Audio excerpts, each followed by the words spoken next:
Bebasnya Igede Ari Astina alias Jering dari jeratan hukum tampaknya hanya seumur jagung.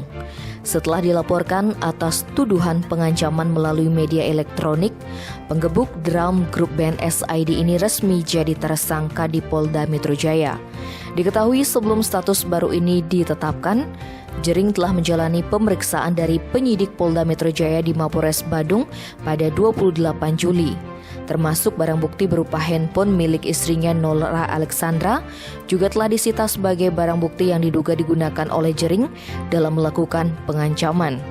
Adapun perkembangan ini disampaikan oleh Adam Denny GRK selaku pelapor melalui akun media sosial miliknya yang baru @AdamDennyGRK. Adam Denny berharap Jering dapat memenuhi panggilan polisi.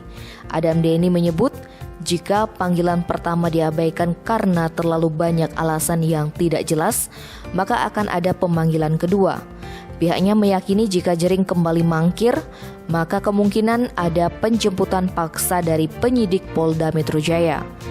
Pernyataan yang dibuatnya ini berdasarkan keterangan dari Kabid Humas Polda Metro Jaya, Kombes Pol Yusri Yunus pada Sabtu 7 Agustus. Disebutkan bahwa pemanggilan terhadap Jering dijadwalkan Senin 9 Agustus. Tim Bali Express melaporkan.